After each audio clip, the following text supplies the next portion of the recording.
श्री शिव पुराण प्रथम अध्याय।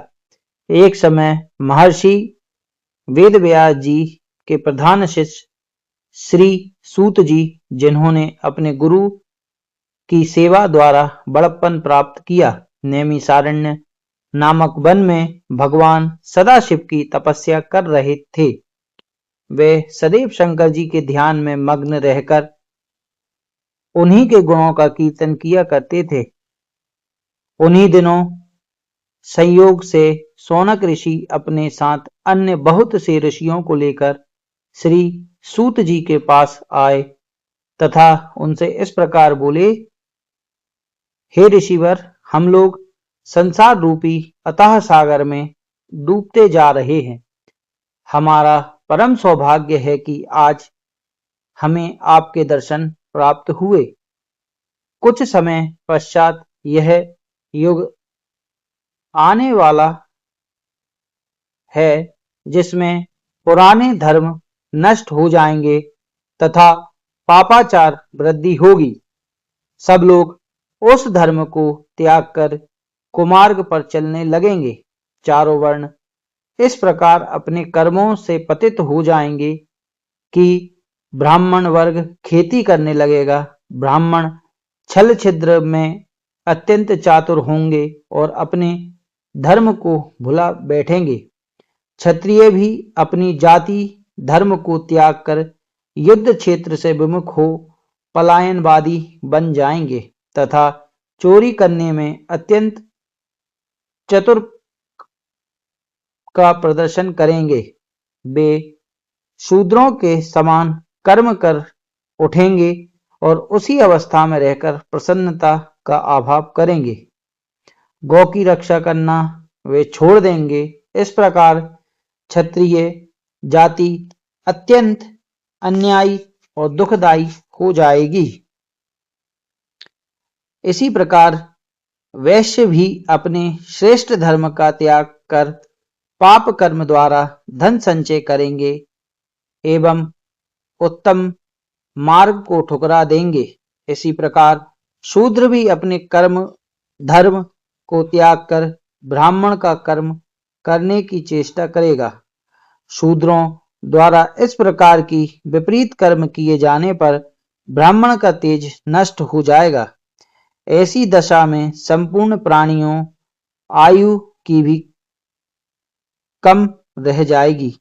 इस संसार में जब इस प्रकार अधर्म बढ़ जाएगा और जाति बंधन नष्ट पाए हो जाएगा, उस समय विभिक्षु द्वारा भिक्षा मांगे जाने पर भी उन्हें कोई कुछ दान नहीं देगा। वर्ण संकर मनुष्य अपने को उच्च कुलीन समझकर और लोगों को हे दृष्टि को देखेंगे। स्त्रियां भी दुष्ट प्रकृति वाली बनकर अपने पति की सेवा से विमुख हो जाएगी। ऐसी अवस्था में संतान भी अपने माता पिता के प्रति रखना त्याग देगी।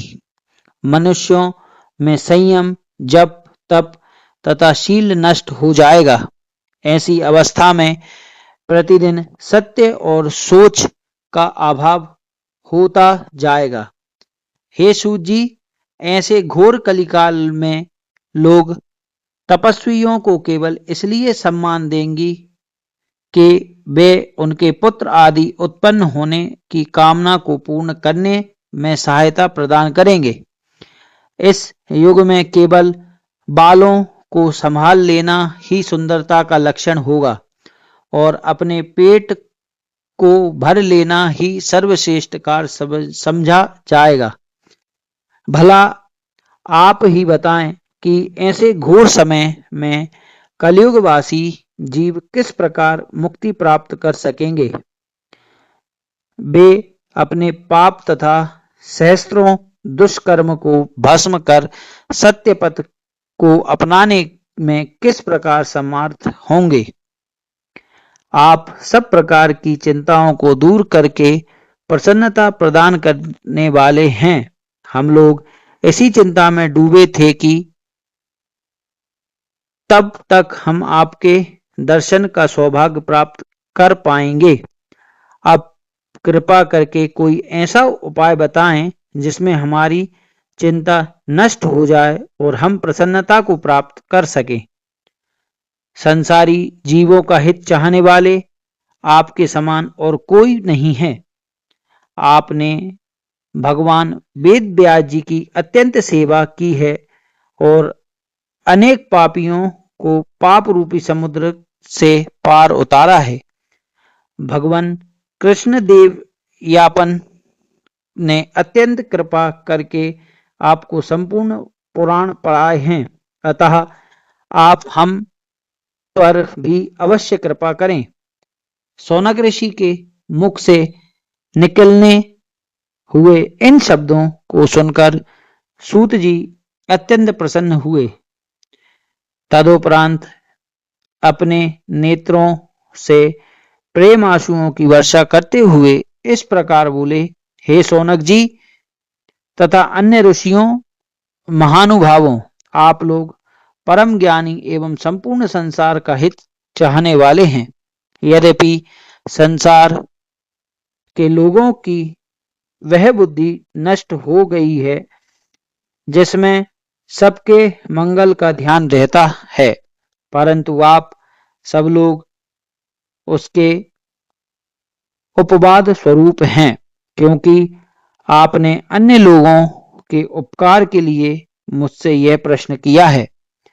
अतः मैं आपकी इस प्रीति को वशीभूत होकर भगवान सदाशिव की उस परम स्तुति का वर्णन करूंगा जिसे सुनकर कली काल में दुख नष्ट हो जाते हैं तथा अज्ञानी जीवों को भी मुक्ति प्राप्त होती है। यही कारण है कि जो लोग बुद्धिमान होते हैं वह भगवान सदाशिव की तपस्या द्वारा संपूर्ण पदार्थों को अनायास ही प्राप्त कर लेते हैं। शिवलोक में किसी भी प्रकार शोक और दुख कभी भी नहीं व्यापता। जो लोग शिवजी का नमन करते हैं वह बहुत संतान प्राप्त करते हैं। अतः हे ऋषियों, उचित यही है कि इस संसार को दुख रूप समझकर शिवजी के चरणों में ही प्रीति लगाई जाए। हे शौनक जी, शिवजी की स्तुति करने के बाद करने में वेद भी असमर्थ हैं, अतः शिवजी का क्षण भर के लिए भी ध्यान करना नहीं भूलना चाहिए। सूत जी के मुख से यह वचन सुनकर शौनक ऋषि अपने दोनों हाथ जोड़कर उनके सम्मुख बैठ गए। तदुपरांत सब ऋषियों ने परस्पर विचार विनय करके सूत जी से कहा, हे सूत जी, शिवजी तो निर्गुण कहलाते हैं, उन्होंने सगुण रूप किस प्रकार धारण किया, उन्होंने संसार को किस प्रकार उत्पन्न किया तथा स्वयं किस प्रकार उत्पन्न हुए। वे प्रलय काल में संसार को नष्ट करके स्वयं किस प्रकार स्थित रहते हैं, वे किस कार्य से प्रसन्न होते हैं और प्रसन्न होकर क्या वरदान देते हैं। हे सूत जी, यह सब वृतांत तथा इसके अतिरिक्त भी भगवान सदाशिव के संबंध में और जो कुछ भी जानने योग्य हो आप उसे हमें बताइए, क्योंकि आप ही वेद व्यास जी की कृपा से भूत भविष्य एवं वर्तमान इन तीनों कालों की गति को सामने जानने में सामर्थ्य हैं। तभी तो व्यास जी ने कृपा करके अपने श्रीमुख से आपको इस ब्रह्मांड का संपूर्ण रहस्य समझा दिया है। यह बात निश्चित है कि जब तक श्रेष्ठ ब्रह्मज्ञानी से भेंट नहीं होती तब तक शोक तथा मोह नष्ट नहीं होता। हम तो उसी को बड़ा भाग्यवान मानते हैं जो शिवजी की कथा कीर्तन से अपना संबंध सदैव बनाए रहते हैं। बोलिए शंकर भगवान की जय। प्रथम अध्याय संपूर्ण।